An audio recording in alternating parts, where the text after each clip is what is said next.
Seja muito bem-vindo, muito bem-vinda a mais um episódio do Liga da Escrita. Segundo em Londres, mas ainda mais importante do que o primeiro, não só pelo meu convidado, que eu vou apresentar daqui a pouquinho, mas porque é o primeiro aqui no estúdio do iLondres.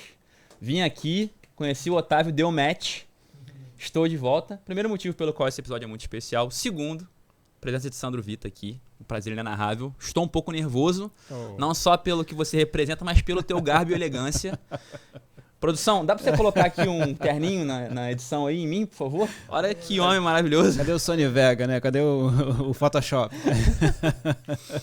Eu podia falar aqui durante alguns minutos sobre o teu currículo, né? Tem um lado de empresário, jornalista, storyteller, mas como estamos aqui no Liga da Escrita, vamos focar um pouco mais na parte de escritor, mas claro que tudo conversa um pouquinho. E como um bom escritor e bom storyteller, eu queria começar aqui fazendo uma pergunta bem me empoderando e me inspirando na jornada do herói, né? Manda ver. Então tem ali a apresentação do herói, né? O começo de uma jornada, o começo de um storytelling, que é quando você faz o setup dos personagens e tudo mais. E curiosamente, antes de vir pra cá hoje, talvez já imaginando que eu ia ter essa oportunidade, eu tenho lido algumas biografias de artistas. Vou até indicar aqui algumas que eu li recentemente. Will Smith, Viola Davis, Steve Martin, Jamie Foxx. E eu comecei a encontrar algumas similaridades na história pregressa deles, sobretudo na infância. Então, se você ficar à vontade de compartilhar, fala um pouquinho do jovem, da criança, Sandro Vita, onde é que estava, o que estava fazendo, quais eram os sonhos, ambições, como é que era o ambiente familiar. Conta um pouquinho pra gente. Bom, boa noite, bom dia, saudações, como a gente sempre fala aqui de Londres, que a gente não sabe exatamente qual é o fuso horário de quem está assistindo, então saudações, é um prazer estar aqui com você, Arnaldo, na Liga da Escrita. Eu tô me sentindo Batman aqui, tá? Eu gosto muito do Batman. Com isso eu já vou entrar na tua pergunta. Eu sou dos anos 70, final dos anos 70, né? Então acho que a nossa geração, anos 70, 80, é aquela geração do Caverna do Dragão. É aquela geração que saía da escola, normalmente no Brasil, né? A gente sai da escola ali meio-dia, um pouquinho antes de 1 hora, e corre para casa para ver o finalzinho do show da Xuxa, o finalzinho do programa da Angélica, ou aquele programa que tinha no SBT, que eu já não lembro mais o nome. Eu não tô velho não, tá? Mas eu não lembro mais o nome. E justamente para pegar X-Men, para pegar o Batman, para pegar o Super-Homem, a Liga da Justiça, para mim era fantástico ver aquilo. E muito do que a gente se torna, né? Muito dessa nossa geração vem daí, vem dessa inspiração que de uma forma ou outra plantava na nossa cabeça, programava a nossa mente para ser um pouco desses super-heróis, alguns até para ser um pouco mais vilões, né? Para seguir realmente essa jornada de herói que eu acredito que a nossa geração desenvolveu tão bem. Se você pegar alguns estudos, a gente vê por aí que essa geração 70, 80 foram os que mais produziram, né? São as maiores invenções, as maiores revoluções tecnológicas vêm dessa parte. Então, o Sandro criança era um Sandro que vivia essa plenitude de criança. Posso agradecer aqui os meus pais por nunca terem me forçado a não ser criança. Eles sempre me deram muita liberdade para ser aquilo que eu queria.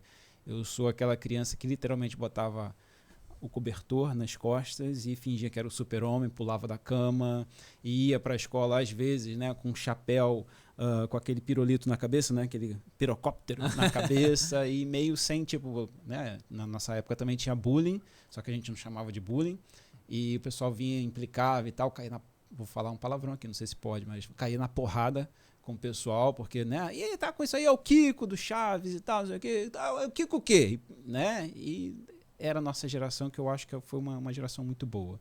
Então o Sandro é isso, o Sandro Vita vem disso. Uma criança sonhadora, podemos dizer assim, né? Vou te dizer que sonhadora talvez não. Eu não lembro de em nenhum momento eu ter assim aquela coisa, aquela aspiração, sabe? Serei isso. Sim. Eu nunca tive isso, para falar a verdade. Nem hoje eu não tenho. Mas eu vejo que eu era uma criança muito, talvez, criativa, imaginativa. Livre, eu acho que a palavra livre cai bem, porque, como eu falei, é um reflexo muito de como os meus pais me criaram, né?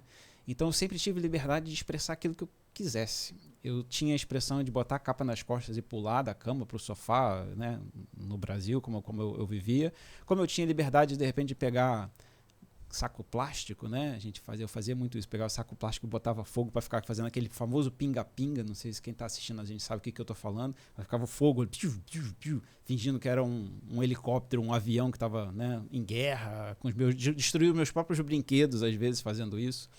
Então a palavra livre eu acho que se encaixa muito bem, sabe? Nesse sentido. Interessante. Das biografias que eu li recentemente nessa imersão, uma delas é do Matthew McConaughey, aquele autor americano, chamada Green Lights, muito boa. E, cara, o que eu percebi, e isso tem também no Will Smith, na Viola Davis, entre outros, é que, assim, pro cara ser um artista, e aí quando eu falo de artista pode ser um escritor, um ator, um cantor, ele tem que ter repertório, tem que ter explorado, tem que ter feito coisa. Tem que ter feito até besteira, tem que ter... Experiência. Né? Experiência, exato. E acho que a tua infância representa um pouco isso. Representa. Uma coisa que... Vou entrar aqui talvez num próximo assunto que você venha abordar, mas dentro de um dos meus livros tem uma cena, eu começo o livro com uma cena que é uma vivência, uma experiência minha de infância. Né? Exatamente aquilo que está no livro foi aquilo que eu vivi. Tem gente até que me pergunta, Sandro, foi um trauma, foi um abuso. Não, é exatamente como está ali. Então essas experiências vou até dizer um pouco espirituais, paranormais, que eu conto nos livros, também fizeram parte da minha infância. Né? Eu tenho lembranças claras de eu com 7, 8 anos, tendo pesadelos horríveis, sabe assim. E isso se reflete nas histórias que eu conto hoje ainda. Eu me uso dessa experiência, daquela sensação terrível, de medo absoluto que uma criança de 7, 8 anos pode ter com um pesadelo, para transportar isso para as histórias, sabe? Então é o que você falou, essa experiência me capacita de alguma forma. Deixa eu puxar aqui um outro livro, chamado O Lado Doce da Melancolia, em inglês Bittersweet, da Susan Cain, que ela fala que um caminho muito indicado de você lidar com a dor é transcender ela através de beleza. E pelo que eu estou entendendo, é o que você fez. Alguém te ensinou isso? Ou é algo um pouco natural? Ou você acha que essa predileção pelo otimismo e por encarar desafios como uma fonte de repertório é uma coisa que estava na tua casa? De onde você acha que vem essa capacidade de criar narrativas positivas diante de coisas talvez não tão positivas no primeiro momento? Com certeza um pouco já estava comigo. Tá? Acho que foi influência também dessa liberdade, né? Você poder trabalhar isso. Eu nunca tive medo de falar disso com minha mãe, com meu pai, com minhas tias. Nunca teve aquela censura. Não fala disso. Não, você está ouvindo voz, não, vai, maluco, ou vai ser tratado. Não, nunca teve isso. Sempre teve conversa. Então, acho que essa liberdade influenciou. Mas eu aprendi a lidar com isso. Eu aprendi a controlar isso de uma maneira que me servisse, né? Que não me usasse, mas que eu usasse isso a meu favor. E isso levou tempo. Isso, acho que ainda hoje eu estou aprendendo um pouco disso. Foi uma jornada, literalmente, que eu vim seguindo, entendendo como é que essas coisas funcionam, como é que essas coisas aconteceram na minha vida, para que eu pudesse realmente usar a meu favor e a favor de outros. Né? Porque às vezes a gente identifica, essa pessoa também está com aquele problema, ou já passei por isso, então a gente consegue compartilhar essa experiência de uma maneira... Sem dúvida. Sabe, uma maneira que a gente vai melhorar a vida dos outros.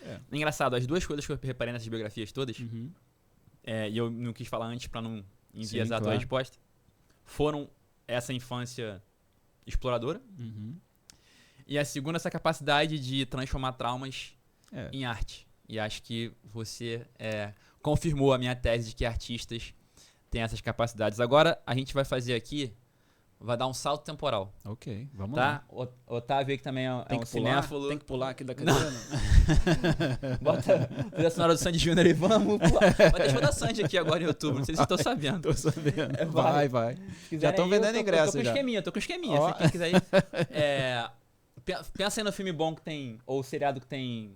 Que é isso aí, produção, que tá bebendo aí? Tá liberado esse suquinho aí? Atrás do ali é só pra diretoria. Daqui a pouquinho a gente se emociona aí. Tenho visto agora The Crown, né? Sim. Engraçado que The Crown, no Brasil, eu comecei a ver, mas nunca engrenei, e estando aqui faz muito sentido, né? E The Crown dá esses saltos temporais. Verdade. Vamos dar um salto temporal agora, porque Manda ver. eu tava conversando aqui com você antes da gente estar aqui no ar, que você transita muito bem entre o empresário e o artista. Sim, a gente tem aqui algumas imagens, talvez mitológicas, e até hoje em dia irreais, de ou o cara é um empresário macho alfa, insensível, grosseiro, ou o cara é um artista bêbado, promíscuo. É verdade. Né? E assim, que bom que hoje em dia a gente consegue canalizar ambos. Só que na tua história, pelo que eu entendo, o empresário veio antes do escritor. Sim. Então é por isso que eu vou ter que dar um salto temporal, porque da apresentação eu vou ter que ir pro chamado para a aventura, né? Vamos lá. Ou incidente incitante. Fazendo a jornada do herói. Como tá vendo, né? Como alguns autores chamam. Então, e aí fica à vontade para também, se quiser, explicar um pouquinho como é que você foi do ponto A pro B. Tranquilo. Mas quando que veio o chamado para esses livros que já venderam mais de milhões de cópias? Depois a gente vai falar um pouquinho sobre isso, que eu quero saber como é que ele faz, que eu também quero. Mas antes de chegar nos milhões de cópias, o chamado para a aventura, como é que veio? Olha, o chamado da aventura foi literalmente um chamado, né, a call, como a gente fala aqui em Londres. Todo mundo me dizia, sempre me disse, desde que eu comecei a escrever. Eu ganhei um concurso a lembrança mais forte que eu tenho desse chamado foi mais ou menos ali aos 8 anos, 7 anos de idade. Acho que eu estava na segunda série, terceira série lá no primário, onde eu ganhei um concurso de redação. Fiquei em terceiro lugar, tá, nesse concurso de redação. E todo mundo que eu conheço, quem estiver assistindo aí e me conhece já de longa data vai saber disso, principalmente se eu já falei por escrito, né, no WhatsApp, alguma coisa, as pessoas sempre falaram para mim assim, Sandro, você escreve muito bem. Sandro, quando você escreve, parece que você está falando no meu ouvido. Sandro, quando você manda um e-mail para o chefe faz aquilo que você está pedindo. Eu não sei explicar bem se é uma persuasão ou se é uma seleção muito própria de cada palavra que eu vou usar. Isso eu sempre tive, nesse sentido de, eu vou escrever um bilhete para a namorada, aí eu pego a primeira palavra, eu gostaria não. Eu preciso, não, preciso, o verbo preciso, não. Talvez, eu pensei, porque eu, de repente na minha cabeça fazia sentido que ela entendesse, a namorada, né, entendesse que eu estou pensando nela. Então essa preparação, esse pensamento cirúrgico de cada palavra, às vezes até do artigo que eu vou colocar, já vinha na minha cabeça antes. Para eu poder montar realmente essa frase e colocar num bilhetinho que vai chegar numa pessoa que eu quero namorar. Sabe? Isso vem lá de trás. Então essa chamada para ação vem daí. Dessas pessoas me empurrando para virar escritor. Até que chegou um momento que eu comecei a escrever, realmente, definitivamente um livro. Eu cheguei a escrever um livro que é ainda a minha joia da coroa, né? Aquilo que eu acho que um dia vai ser um sucesso gigantesco. Mas um amigo chegou para mim e falou assim, ele leu esse livro, essa história, e falou assim, Sandro, não gostei. Uau. Aí eu fiquei frustrado, fiquei exatamente como você está agora, assim, ué. Eu falei, como assim? Eu botei todo o meu amor nisso aqui, todas as palavras. E ele falou, não gostei, não tá legal. Você tem uma história muito melhor para contar. Aí eu, qual? Só você tá vendo isso. E eu considero que ele foi a minha chamada para ação, porque ele falou, é a sua história. Você tem que contar a sua história. Se você vai camuflar ela de um jeito ou de outro, se você vai criar um personagem fictício, não interessa, mas conta a sua história. Todo mundo que eu converso e falo do Sandro, o olho brilha. As coisas que você já viveu, as experiências que você já viveu quando criança e tal, isso é fascinante. Tem um público que está ávido por isso. E aí entra tudo isso que você falou, que a gente falou no início, essa liberdade de criação, de viver essas experiências, sabe? Tudo isso entrou nessa história e ele estava certo. Tanto é que a história foi bem recebida pelo público e vende bem até hoje. Então essa foi a minha chamada. Você está falando de qual título em específico? Porta do Sol. No caso, esse aqui, isso. Que é o que, não sei se você consegue ver bem aqui, galera. Ó. Quantas copas até hoje? Até 2 meses atrás, bateu 1.200.000. Meu Deus. Vamos entrar nisso muito em breve. 2 perguntinhas que surgiram ao longo do caminho aqui. Vou amarrar um pouquinho esse roteiro, fazer uma edição. Vamos lá. Você falou um pouquinho assim, algo como sempre escrevi bem, eu sempre selecionei palavras. Vamos entrar aqui naquele debate milenar do talento versus esforço. Né? Sim. Vamos lá. Eu sei que falar sempre escrevi bem é como a gente fala, mas você atribui isso a exposição quando criança, talento natural, repetição, um pouco de cada? Vamos lá. Quando eu digo que sempre escrevi bem, eu não achava que eu escrevia bem. Tá. Mas os meus amigos, as pessoas, sabe aquela pessoa da escola, do grupo de alunos, que quando tem um trabalho para fazer, famoso trabalho em classe, Sim. né? Eu era o cara que escrevia. Porque todo mundo falou, não, o Sandro tem que escrever. Isso aconteceu a minha vida inteira. Apesar de eu achar que não, eu escrevo do sorte. Eu não sei porque a professora gosta do que eu escrevo e vai. Então as pessoas diziam isso para mim. Até que quando eu decidi realmente usar isso a meu favor, como eu falei nessa chamada, né, para ação, eu percebi o seguinte, eu escrevo bem, mas eu preciso de um apoio. Ok. Eu preciso melhorar isso para ser realmente... Vamos ver se realmente eu escrevo bem? E aí eu comecei a estudar. Eu passei 3 anos, quase 3 anos e meio, estudando como escrever um livro. Como montar uma narrativa. Qual a estrutura da narrativa. Como é que eu monto um personagem? Você sabe, 3D, 4D, 30D, Sim. Todas essas perspectivas de personagens que a gente precisa criar, todo esse conhecimento em volta de arquétipo, né, todos esses detalhes técnicos. Eu conheço muito bem minha audiência. Sim. Eles estão agora assim, cara, assim, Sandro, pelo amor de Deus, me falem nesses 3 anos o que você fez de curso, leitura ou mentoria que você indicaria com certeza. Cita aí 1 ou 2, vai. Tá, vou citar 2 que eu fiz e que eu acho que foram assim momentos muito positivos, que mudaram a minha forma de entender histórias. Ok. Eu sou um cara meio controverso, tá? Se você me disser assim, como muita gente diz hoje em dia na internet, né? Elimine clichês da sua história. Eu vou lá e escrevo clichê. Ok. Tá? Por quê? Eu não gosto que ninguém dite o que eu tenho que fazer. Ok. Se quer me deixar chateada, me dá ordem. Não, Sandro, você tem que escrever assim. Ninguém tem o direito de dizer como eu vou escrever. Não aceitem ninguém ditando o que vocês têm que fazer. Não aceitem, por favor. Isso limita a criação, limita, né, o seu poder de liberdade. Não pode botar advérbio, não pode botar... Cara, faz. Tá? Enfim, eu entendo que o uso não equilibrado disso pode gerar problemas. Claro. Tá? Então foi aí que eu entrei. Eu fiz um curso com James McSeel, não sei se você conhece, né, um ícone do storyteller, que me ensinou a enxergar as histórias de uma maneira não só ficcional, mas uma narrativa muito bem elaborada no sentido de escolher exatamente cada frase, onde cada frase vai entrar, sabe? Preparar antes de escrever, de montar todo o plot, né? Toda a estrutura, sabe? E esse curso foi presencial, online? Foi online, eu fiz quando eu já estava em Portugal.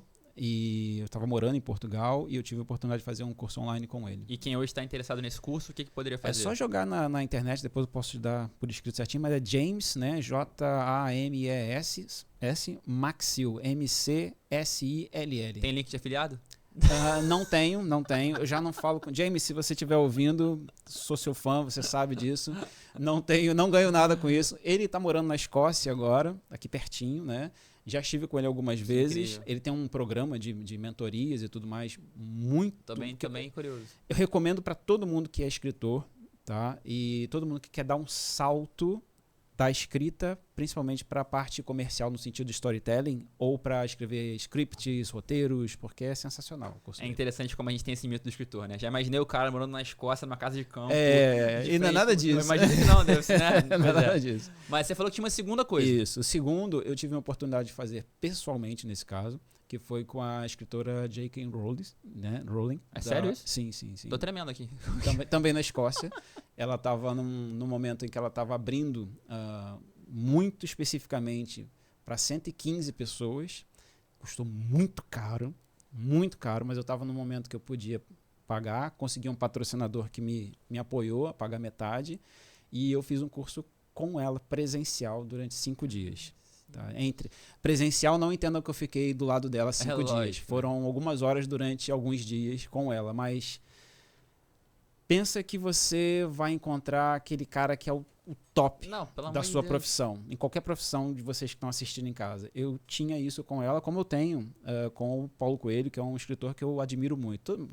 Vai ter gente que vai me recriminar por isso, mas eu gosto da escrita dele. Também. Né? Então... estar com uma pessoa dessa que já tem o sucesso em vários sentidos de sucesso. Respirar o mesmo ar na mesma sala, pelo amor de Deus. É fantástico. Você já aprende só de olhar como é que o cara se comporta. Exatamente. Então eu tive essa oportunidade com ela. E o meu inglês não era muito bom na época, né? Eu vim pra cá sem saber inglês, aprendi aos poucos, mas na época eu consegui. Isso foi 2016 para 2017. Eu tinha acabado de escrever o livro e eu fiz para poder ver se o livro estava bom, né? E eu reescrevi o livro quase que todo depois que eu tive um encontro com ela, justamente por isso. Porque a maneira como ela me explicou que a gente deve contar uma história era quase que contrária à maneira como eu escrevi. Né? Eu segui todas as regras, tá? Inclusive que o James McSill me passou. Início, meio, fim, criar os arcos menores, arcos de personagem, tudo. E aí no final, com a conversa com ela, faltou o seguinte, ela me falou a seguinte frase, em inglês, né? Mas falou mais ou menos assim: Sandro, qualquer história vai ser bem contada desde que você conte com sentimento. Ela falou o seu nome? Não, o curso era para 115 pessoas. O curso era para 115 pessoas. A gente estava numa sala que era uma mesa dessa daqui, um pouco maior, redonda, e ela sentava literalmente no meio. Sabe o programa do Brasil da Roda Viva? Era assim, você tinha contato assim com ela, né? Eu não tenho foto aqui, mas eu posso... Não, acredito em você, cara. Mas não, tô só impressionado aqui. É isso, né? Então, eu tive oportunidades muito boas vivendo aqui em Londres de conhecer pessoas assim fantásticas, ícones da escrita, né? Dan Brown, pessoas assim que você olha e você fala, caraca, esse cara sabe, são pessoas assim, eu tive essa oportunidade de estar com eles, não por conta do sucesso com o livro, mas porque eles estavam em algum momento e surgiu. Londres é uma porta, né, de contato. Até conversou um pouco isso quando eu vim aqui falar com o Otávio do Why Londres, que eu conheci o sósia do Otávio, que é o Hugh Jackman. Repara só. E assim, Wolverine. Eu troquei com o Hugh Jackman, tipo, 3, 4 palavras, mas viu? A inspiração, a luz da pessoa, né? Sim, Londres e, assim, é isso. Claro que você com a J.K. Rowling trocou muito mais, mas... Eu e minha esposa estivemos com Ian McKellen. Sim, nossa, Sir Ian McKellen. Famoso Gandalf. Não, né? Apenas Gandalf, Magneto e Sherlock Holmes. Só isso que ele é. Só. Ian McKellen. Só. Então, quer dizer, é um tipo de situação... Ele é muito gentil, né? Fantástico. Não é Sir à toa. É fantástico. E são experiências que pra gente que é artista, que é escritor, que é músico, nossa, enriquece a gente de uma maneira que não dá pra escrever isso. Né? Tem que viver. O meu primeiro livro, Vivendo de Propósito, que não vendeu 1 milhão de cópias ainda. Vai chegar lá, com certeza. Vou te dar a dica depois. Por favor. ele tem um texto lá que fala o seguinte: quando você vai ver um show ou um filme, ou até ler um livro de alguém que te inspira, essa pessoa não fala, siga seus sonhos, siga o seu propósito. Mas você vê ela vivendo dela, já te inspira automaticamente. E acho que você vê essas pessoas que fazem o que amam e são apaixonadas. Vou dar um exemplo aqui, Bruce Springsteen, o cantor americano. Eu vi o show dele no Hyde Park, agora tem um mês. O cara tem 77 anos, o cara fez um show de 3 horas, entendeu? Então assim, ele não falou do palco assim, Arnaldo, vive o teu sonho. Mas só de ver um cara de 77 anos, que faz shows há 57 anos, ainda apaixonado pelo ofício dele, meio que me obriga a exercer o meu com paixão. Exatamente. Então isso que você falou pra mim faz muito sentido. É nessa linha. E essa oportunidade da J.K. Rowling, ela ainda existe, você acha? Não, ela parou de fazer isso. Ela fez um curso para 115 pessoas naquele ano. Eu literalmente suei muito para conseguir. Né? Aí que tá o bom de Londres, né? E eu tinha algumas conexões que me possibilitaram conseguir uma dessas vagas. Foi muito difícil. Como eu falei, foi bem caro. Foi um investimento gigantesco que eu fiz, mas que compensou. Né? E abriu outras portas, com certeza, depois disso, tá? Mas foi sensacional. Hoje eu acho que ela não faz mais. Tá? Isso, como eu falei, foi 2017, ali 2016, 2017. Não sei se ela faz mais. Acho que não. Agora ela está vivendo, acho que até nos Estados Unidos já. Né? Sim. Depois que o Harry Potter finalizou a série, hoje ela é a primeira maior escritora, né, do mundo. Superou inclusive o Paulo Coelho. Ela só está atrás da Bíblia. Sim. Então E é interessante que eu acho que ela não tem nenhum livro que ensine sobre como escrever. Não. Como Stephen King tem, por exemplo. Ela tinha antes cursos, porque assim que ela assinou com a Warner, ela precisava criar uma identidade maior como escritora. Porque muita gente até reprova a maneira como ela escreve. Tem muitos personagens do livro Harry Potter, quem conhece Harry Potter vai saber o que eu estou falando, que não tem a finalização do arco dele completa. Sim. Ele some na história. Ele some no livro. Eu li, escutei os livros já algumas vezes. Pois é. E literalmente é isso. Então, para uma escrita técnica, ela tem várias falhas. Mas é exatamente sobre isso que ela queria falar nos cursos. Que ela não é perfeita e você não precisa ser perfeito para ser um bom escritor. Com certeza. Você só precisa contar uma história. Com certeza. E saber contar essa história de uma maneira envolvente. De uma maneira realmente que transfira para o público o seu sentimento. A mensagem que você quer entregar para eles passe através da escrita, né?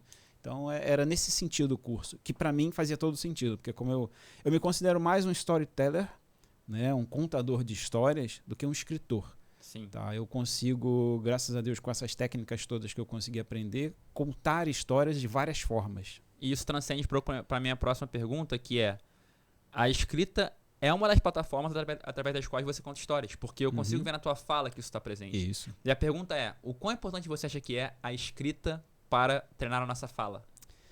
Olha, eu acho que Fundamental. Não só... vou fazer um comparativo aqui, tá? Talvez algumas pessoas também não gostem, mas é uma realidade. No Brasil, as crianças, quando estão estudando, elas não aprendem a estruturar uma história. Ok. Aqui, vem de berço. Você vê criancinha, eu já vi criancinha aqui estudando e ela sabe montar uma história com início, meio e fim. Uhum. No Brasil a gente começa pelo fim, vai pelo meio e tal, e nunca termina, e, sabe, não tem essa... A gente dá muito mais valor à matemática, no Brasil, pelo menos da minha geração era assim, professor de física... Falou matemática que eu dei um arrepio pois rápido, né? Física, você não sabe química, como você não sabe fórmula da água, tão importante. É importante, concordo, mas a parte literária, a parte do português, para você poder montar bem uma estrutura de frase, é fundamental, porque isso vai te ajudar em tudo. Mas vou pegar um exemplo simples, tá? Como é que você escreve o seu currículo? Como é que você conta o que você já fez? Como é que você conta a história da sua vida profissional se você não sabe contar uma história? Sem dúvida. Vai contar pela metade, ou vai contar mal, vai deixar um monte de coisa importante fora, ou não vai dar destaque para aquilo que realmente merece destaque, sem ser arrogante, né? Claro. Então, contar história não é só escrever livro, é você poder falar de você, é poder você falar do seu filho, enfim, é você contar aquilo que acontece, é você transmitir a realidade num outro nível, né? E ponderar ali o que é importante para ser dito e muitas vezes o que não deve ser dito também. Eu sempre dou um exemplo que é o seguinte: você pode, por exemplo, num dia comum, estar dirigindo aqui por Londres e alguém bater no teu carro. Você pode chegar em casa e falar, cara, bati no carro. Ou você pode chegar em casa e falar, cara, bati o carro e a senhora que bateu no meu carro, por acaso, ela faz história. É isso. Então, quem sabe contar a história cria para si mesmo um mecanismo de defesa. Exatamente. E passa a crer, como eu sei que você é assim, que tudo que acontece na nossa vida tem um motivo. Então, transcende até o profissional. Outra pergunta que eu queria te fazer, você chegou a falar um pouquinho sobre isso. Aliás, é engraçado, quando eu te perguntei o que você tinha feito nesse período, achei que você ia citar 2 livros assim e que ia ficar por isso mesmo. Não. O cara me mete que conhecer a J.K. Rowling, é óbvio que eu tive que dar um destaque para isso. Tranquilo. Mas vamos falar um pouco sobre estrutura e, de fato, a escrita, né? Porque comigo já aconteceu várias vezes. Eu tô agora fazendo uma transição da escrita de negócios para a ficção. E já escrevi 2 obras de ficção, embora não lancei nenhuma delas ainda. Em ambas eu fiz uma estrutura que eu sequer consultei ao longo do caminho. E a metáfora que eu uso é, vamos supor que eu coloquei no GPS aqui para vir para cá hoje. Ele me deu um caminho pelo meio do trânsito. Eu falei, quer saber, eu pegar o caminho pelo Rio. Sim. Eu peguei o caminho pelo Rio com a segurança de saber que se eu precisasse voltar para aquele caminho, estava no GPS. Então, para mim, a estrutura é muito mais isso. Se eu me perder, eu tenho ela para voltar. Sim. Mas, na maioria das vezes, eu nem olho para ela, porque só de montar já é suficiente para eu seguir meio que livre. Como é que é com você? Um pouco assim, mas cada pessoa tem o seu processo, claro, né? O meu processo sempre foi muito lógico.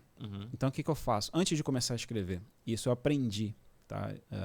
É aí que entra... Eu acho que todo mundo que quer ser um bom escritor profissional, que vai viver da escrita, precisa se guiar pela técnica.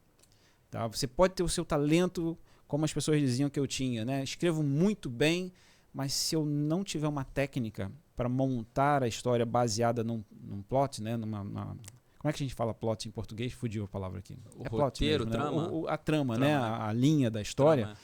Você provavelmente vai sair daquela, como você falou do GPS, né? Você vai pelo Rio. O GPS falou para você ir pela estrada. Não, vou pelo Rio. Aí você está passando no Rio, de repente você viu lá uma paisagem bonita. Vou parar aqui. Parou. Aí ele não podia parar. Levou uma multa. Você vai chegar no mesmo lugar. Mas a dificuldade que você vai encontrar pode ser muito maior. Por outro lado, pode ser que a experiência também seja mais rica. Tá? O meu processo é exatamente assim. Antes de começar uma história, eu defino tudo que vai ter nessa história. Personagens, onde vai chegar. Normalmente eu começo pelo final. Eu imagino um final e a partir desse final eu começo a criar a história de trás para frente. Até chegar no início. Chegou no início eu já sei que a estrutura está pronta. Reviso essa estrutura toda e aí divido em pedaços. Início, meio e fim. Com um clímax, tá? Bem definido em algum momento. E aí eu separo esse primeiro pedaço de início e começo. Em vários pedacinhos. Vou escrevendo, aí eu vou usando toda a técnica ali. No final, tá tudo pronto, o livro tá... Eu já tenho um livro na mão, praticamente, né? O primeiro draft, né? O primeiro rascunho, tá aqui. Eu dou para alguém ler. Se a pessoa vier para mim com aquele olhar assim, foi bom. Eu sei que tá uma merda. Aí eu leio de novo. Normalmente o livro, para eu produzir o livro, demora 1 ano, cada livro que eu faço. Porque eu fico nesse processo de reavaliar, reeditar a estrutura até que ela esteja com sentimento. Imagina que o seu GPS, eu vou seguir o GPS, eu vou fazer o melhor caminho, mas chegar em algum momento, se eu ver que está com muito trânsito, apesar do GPS estar me dizendo para ir para aquele lugar, eu vou pegar um atalho, eu vou pegar uma rua que eu já conheço para poder chegar no mesmo destino mais rápido. Mas eu vou seguir o GPS pela garantia de que eu não vou fugir do meu plano. 2 perguntas em uma só, e se por acaso depois de responder a primeira, se você quiser que eu repita a segunda, eu repito. A primeira é, como é que você escolhe esse leitor beta? Porque eu acho que é uma coisa delicada, assim. Não pode ser nem a sua mãe que vai achar tudo lindo e nem aquele amigo chato que vai achar tudo ruim, né? Acho que tem que ter um critério. E a segunda pergunta é se dentro dessa estrutura maior de início, meio e fim, você segue alguma subestrutura, seja a Jornada do Herói ou as 15 cenas lá do livro do Blake Snyder, enfim. Então, resumindo as perguntas. Como é que você escolhe o leitor beta? Sim. Nessa estrutura menor que você faz dentro do início, meio e fim, se tem alguma fonte consagrada que você usa? O leitor beta eu uso aplicativos de internet para fazer. Desde o início, é engraçado você perguntar isso, porque em 2016 para 2017, quando eu lancei o Porta do Sol, não tinha tanto aplicativo assim, né, de você achar pessoas. Então o que eu fiz? Aqui já em Londres, as comunidades portuguesa, brasileira, começava tinha eu estou tentando lembrar o nome aqui, por isso que eu estou fechando o olho. Não. Tinha um aplicativo que fazia o seguinte, não era um aplicativo, era um website que você acessava e chamava Exchange alguma coisa. Você entrava nele e falava assim, olha, me pague uma cerveja. E aí você literalmente ia num pub, pagava cerveja para alguém e a pessoa tava lá para bater papo com você. Maneiro. Tá? E aí o que eu fiz? Eu levava a história, chegava lá com uma história resumida, não vou levar o livro de 400 páginas para a pessoa ler numa noite de pub, mas ia com a história resumida, falava assim, lê esse capítulo aqui para mim. Aí a pessoa pegava, lia, uma porcaria, não gostei dessa história, a história é louca, não entendi nada, às vezes eu dava o último capítulo, às vezes eu dava o primeiro, para a pessoa ir ver. E eu ia fazendo isso. Às vezes eu mandava pela internet, pedaços, sempre tinha aquele medo, né? Acho que todo escritor tem o medo que alguém vai copiar a sua história, né? Apesar disso ser um mito, mas fazia dessa forma. Então os meus leitores beta eram completamente anônimos, escolhidos sempre pela internet. Hoje você masterizou isso um pouquinho ou continua sendo assim? Hoje, com o recurso financeiro que me foi, né, concedido, vamos botar assim, eu pago uma agência que vai tratar com pessoas profissionais que vão fazer leitura já num outro nível. Incrível. Não é um leitor beta escolhido aleatoriamente. Não, é tipo, o livro é sobre o quê? É sobre depressão. Ok, ele tem lá um grupo de pessoas, 1000 pessoas, 100 pessoas que vão ler e vão dar uma análise crítica se eu estou falando bem sobre depressão, se está com, né, lugar de fala.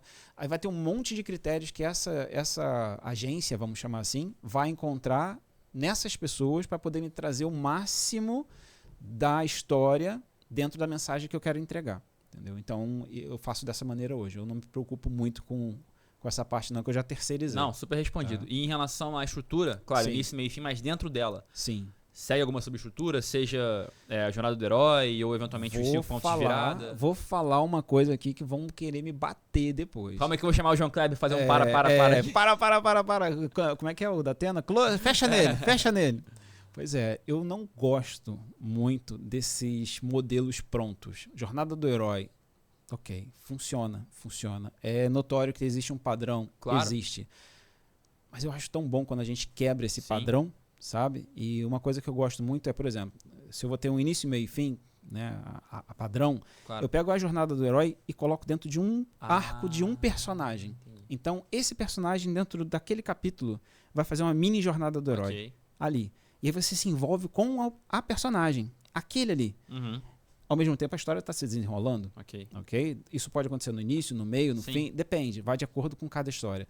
E aí chegou ali na frente, dá para encaixar outra aqui? Jornada do Herói? Vai ficar cansativo. Não, vamos fazer uma outra técnica.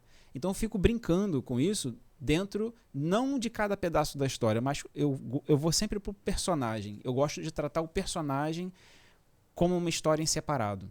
Então, seus livros, como chamam aqui, são character-driven, mais do que plot-driven. Muito. Interessante. Muito. Porque no final... Desculpa, galera, são livros mais guiados pelo personagem do que pela própria trama em si. Se você vê o Porta do Sol... Não dá pra separar muito, né, cara, personagem de trama, né? Pois são, às vezes a técnica... Acho que alguém quer vender mais livro de técnica e aí cria essas coisas, eu vou chamar de loucura. Não é loucura, claro, mas... vai muito, assim, não precisa dar essa definição toda, né? É um character driven, como muita gente fala. O seu livro é um map road. Só porque o personagem passa por 6 países? Sim. Não, passou de 3 países, é um map road. Quem disse isso? Sim. Quem sabe por quê? Não faz sentido algumas dessas regras. Mas, enfim, é o conceito, é o estereótipo que se criou para algum tipo de catalogação. Claro. Né? E eu já entendi que você tem um fluxo um pouco mais livre, até de repente Total. inspirado pela tua infância aí. Mas você geralmente primeiro constrói o personagem ou você primeiro vai para início, meio e fim? Personagem, para mim, é tão sagrado que quando eu vou escrever um livro, ele tem o espaço dele na minha casa. Ok, uau. Ele tem a cadeira dele, ele tem o copo dele. A minha esposa, ela não está aqui, mas ela pode ser testemunha. Se alguém ligar para ela ou mandar mensagem, ela vai confirmar. Eu me envolvo tanto com o personagem que já aconteceu várias vezes, eu escrevendo alguns livros, ela ia entrar no escritório, na sala, Sandro, e quando eu olhar para ela, ela não sabia se era eu que estava olhando ou a personagem. E você chegou a fazer algum curso de atuação? Não, nunca fiz. Isso nunca fiz. Interessante. Mas eu me envolvo assim numa profundidade com o personagem que... Uma coisa que me marcou muito de um desses treinamentos que eu fiz, eu não lembro o nome da escritora que proveu esse treinamento, ela era uma portuguesa, foi um treinamento de um dia na editora Chiado, lá em Portugal, na livraria da Travessa, não, editora, se chama Chiado Editora, lá em Portugal. E ela falou uma coisa assim, se você quer um bom personagem, não basta você ver como o personagem, não basta você pensar como o personagem, você tem que ser o personagem. Uau. E eu trago isso comigo de uma forma muito profunda. Realmente, quando eu falo pra você, quando eu era pequeno e eu botava a capa nas costas e eu pensava que era o super-homem, eu literalmente sinto que eu podia voar, cara. Claro. Sabe? Se eu sou o Batman, eu fecho ali, né, igual o Batman mesmo, sabe? Essa maneira de ver o personagem, pra mim, é o que define um bom personagem. Porque aí você consegue entender como é que ele tá vendo a história. Você não tá vendo, ele não tá na história. A história tá nele. O Stephen King fala que ele não cria trama. Ele cria personagens complexos, Exato. coloca eles pra interagir e ele só obedece. É isso. Né? Mas é isso. Pra mim isso é uma verdade, entendeu? Eu sei que às vezes é difícil. Principalmente, eu já escrevi um livro que é uma mulher. São 2 mulheres interagindo a história inteira. Sim. Como é que eu penso como uma mulher? Qual é o meu lugar de fala para eu agir como uma mulher? É muito difícil para um homem fazer e vice-versa. Claro. Né? Claro que tem gente que consegue com mais destreza ou não, mas é difícil. Aí entra o que eu acho muito bacana na vida do escritor. Pesquisa. Eu vou lá, sento com a minha esposa, sento com uma menina, sento com uma mulher, sento com uma moça. Se o personagem principal é uma enfermeira, eu procuro 4, 5, 6, 10 enfermeiras, peço para estar com elas no trabalho. Isso faz parte da pesquisa. E como é que você faz para tomar cuidado para a pesquisa não virar procrastinação? Porque tem isso, né? Olha, eu aprendi uma coisa também nessa minha jornada. Isso aí, no início, eu tinha muita procrastinação. Muito. Acho que todo tem, né? Se não tiver procrastinação, não é escritor. Né? Inspiração é para amadores. Procrastinação, para mim, é a falta de determinação. Você quer escrever um livro? Você quer escrever uma história? Você quer montar um personagem? Então monta o personagem. Não fica com essa de que, não, eu vou ter que falar com ela mais uma vez. Não, vou ter que falar com o fulano mais uma vez. Vou no bar beber uma cerveja para poder ver se o jeito que o cara bebe cerveja é o mesmo. Cara, começa a escrever o que você já tem. Faz uma ficha, aí técnica ajuda muito, né? Monta uma ficha de personagem, um nome, trejeitos, rosto, cabelo, tudo que você puder colocar. 2, 3 vezes, você olhar aquela lista, olhar e falar assim, preciso de novo. Você vai falar, preciso não. Você já tem tudo ali.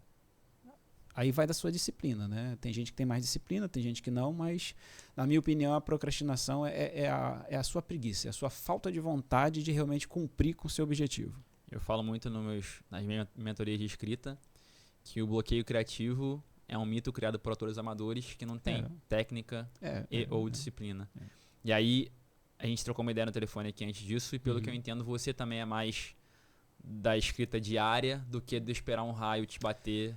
Eu não sou diário, vou te dizer assim, escrevo bastante, todo dia eu escrevo um pouquinho, mas depende, nem sempre eu estou trabalhando num livro. Ok. Às vezes eu estou trabalhando num comercial, né? Eu trabalho com comerciais e tal, então eu também sou assim. Eu estou desenvolvendo a escrita na minha cabeça. E aí você deve ter isso também, às vezes você está num ônibus, está no metrô aqui, indo para algum lugar, Aí você tá ali olhando a mocinha ou o cara andando com a bengala e você fala, isso dá um bom personagem. Né? E olha, caiu. Aí já surge aquela sentença na tua cabeça, né? Ele caiu, veio a moça e ajudou e tal, não sei o quê. De repente surgiu um romance entre uma menina de 18 anos e um senhor de 65.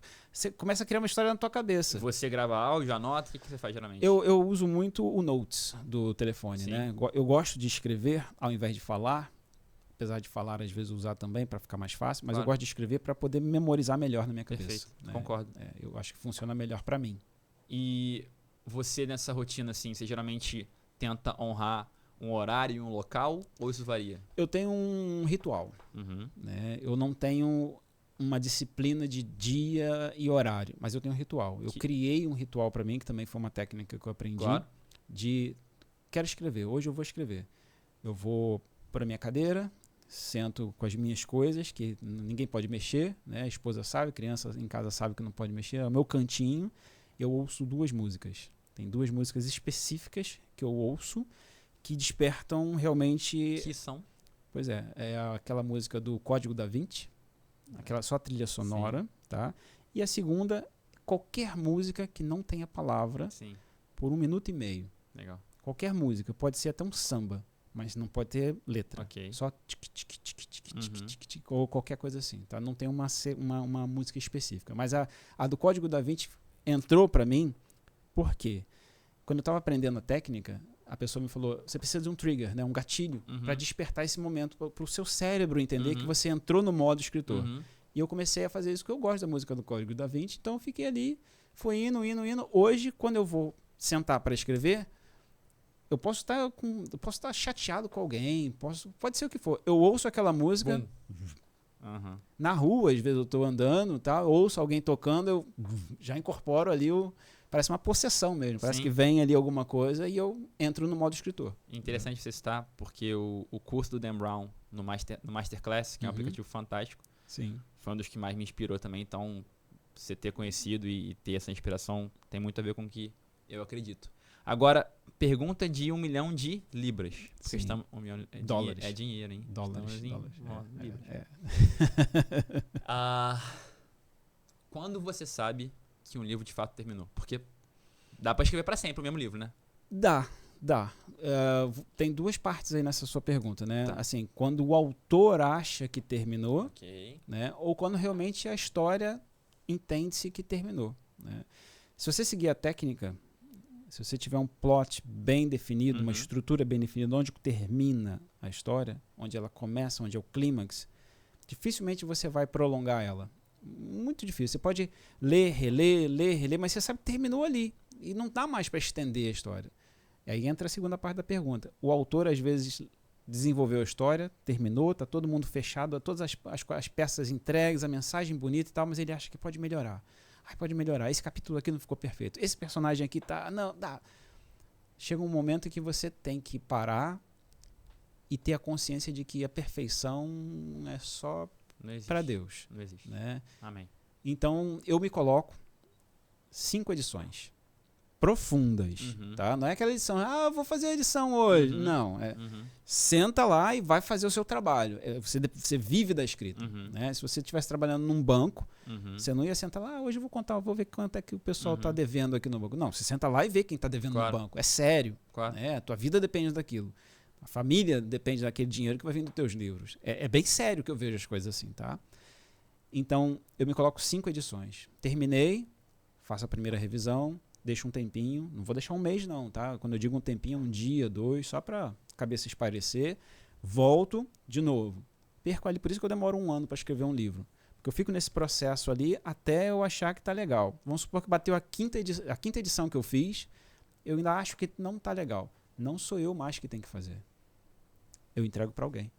Eu chamo um Arnaldo, chama alguém que eu conheça, que eu acredite que tem um potencial de melhorar a minha história ou de achar alguma coisa que eu não estou conseguindo mais ver e entrego para ele, esse filho aqui está precisando de uma babá, dá uma força. E a gente nós escritores acabamos tendo pessoas assim na nossa vida, né? Eu faço isso para outros e outros fazem para mim. Sim. Então acaba que eu leio o livro de alguém e falo, esse capítulo aqui ficou meio torto, o que você quis dizer aqui? Não, olha, melhor aqui, melhor... E aí a 6ª edição é realmente o livro pronto. Sim. Tá? Então, eu me condicionei assim. 5 edições no máximo. Não, incrível, senão não acaba nunca. É. E queria pegar o que você falou, porque quando eu falo que escrevo todos os dias, nem todo dia é um livro. É. Então hoje, por exemplo, eu escrevi no meu diário. Sim. E foi isso, mas eu Sim, escrevi. sim. É escrever. E quando eu escrevo no meu diário, eu tento usar as melhores palavras, não repetir palavras, Uhum. pulo linha, não faço frase longa. Então, Isso aí. você quer escrever todos os dias? Pode ser um diário, pode ser um livro, pode ser um post, pode ser um anúncio, como você falou. Vou falar uma coisa aqui que eu acho que muita gente vai ter oportunidade de fazer. WhatsApp. Pois é. Você está escrevendo no WhatsApp para sua mãe, para quem for. Faz o melhor que você puder. Escreve, em vez de botar assim, tô indo. Coloca lá, estou saindo daqui, pensando em você, criando, sabe?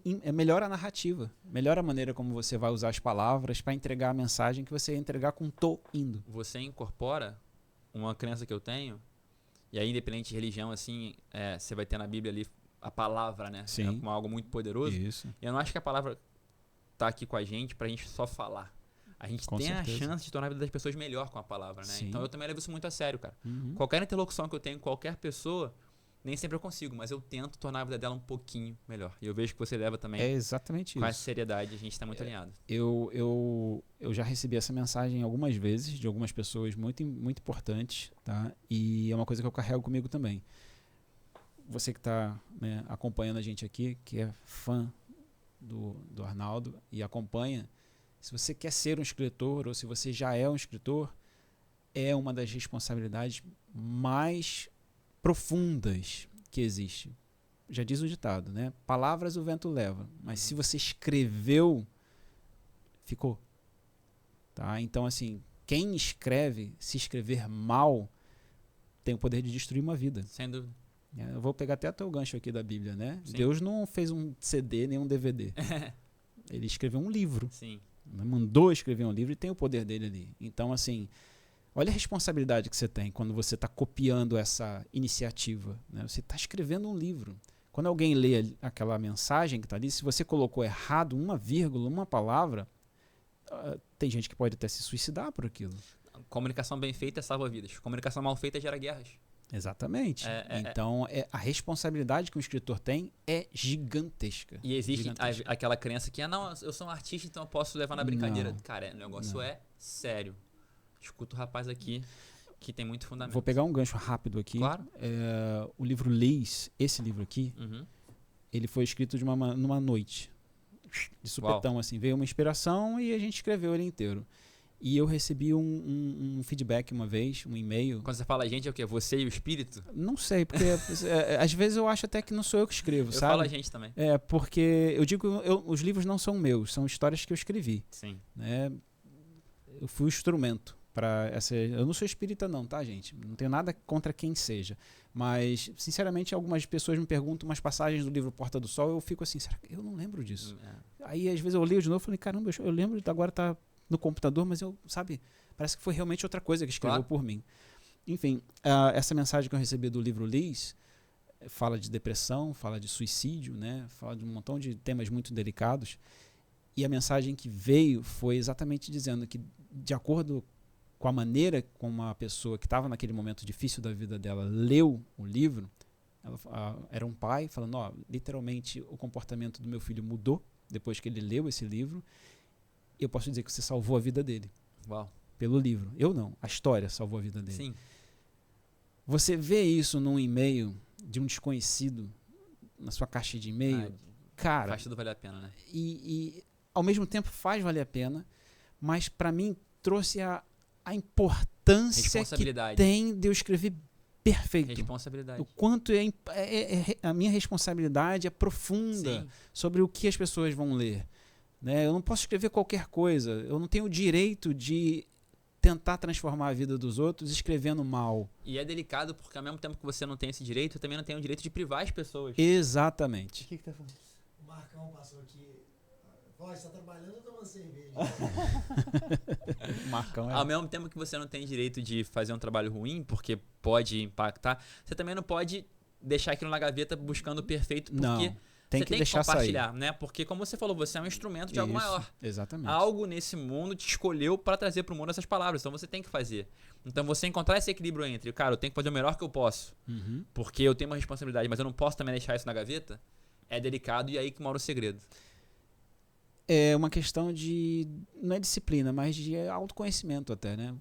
Você pega a responsabilidade que você tem. Eu vou pegar o meu caso. Caramba, eu sei que eu não posso escrever qualquer besteira sobre depressão. Claro. Não posso. Eu tenho que entender onde é que está o limite disso, onde é que está o balanço. Sim. Eu não vou escrever porque veio da minha cabeça apenas. Claro. Escrevi, baseado nessa inspiração, como eu te falei, foi numa noite que eu escrevi o livro inteiro. Peguei essa história, sentei do lado de um profissional, de um psiquiatra, sentei do lado de um pessoal que trabalhava numa clínica, né, que dava apoio a pessoas com depressão. Conversei com um monte de gente, fiz a parte da pesquisa e fui vendo se a história batia. Dei para essas pessoas lerem e essas pessoas deram um feedback depois para mim, falando, não, Sandro, tudo que você escreveu aqui tá legal, não vejo nada que crie problema. É isso, né? Você vai falar mal ou você vai criticar alguma coisa, entenda como essa crítica vai chegar do outro lado. A sua responsabilidade está nessa entrega, na maneira como você vai entregar isso. Se ela realmente vai melhorar, se ela vai agregar a vida de alguém ou se ela vai só trazer problema. Né? Perfeito. Você trouxe aqui, numa fala anterior, algo que ficou na minha cabeça. Um amigo seu falou que tua escrita não estava legal, o livro que você escreveu, e falou, não, você tem que escrever sobre a sua vida. Isso. E aí eu vou voltar um pouquinho para a Jornada do Herói. A gente passou um pouquinho pela introdução, pelo chamado para aventura e tem o desenvolvimento, né? Isso. Que é quando aqueles problemas progressivos acontecem na vida do herói. Exato. Um mais cabeludo que o outro, ele obstáculos. tem que ali treinar para conseguir superá-los. Então, quando o seu amigo fala assim, não, Sandra, a sua vida tem que ser a história porque a sua vida é muito interessante. Do que ele está falando em específico? Ele está falando exatamente dessa parte que você tocou. É a segunda vez que alguém toca nessa parte da minha infância. Sim. Porque algumas pessoas já leram o livro e eles não conseguem entender por que a história começa com essa infância do personagem principal, né? Mas é exatamente ali. É exatamente esse desenvolvimento inicial, esse vínculo das aventuras, não, né? Mas eu vou falar aventuras também, dessa exploração como criança, dessa liberdade, né? Dessas experiências, que acaba vinculando com o restante. Então, é isso. A resposta é essa. Não vejo uma outra resposta em cima disso, entende? Ele está falando dessa experiência de vida. Se pegar exatamente a história que ele estava se referindo, que ele falou, que é do Porta do Sol, tem essa parte da infância, não vou dar spoiler, tá? Vocês vão ter que comprar o livro. Quase não vendeu até hoje, pô.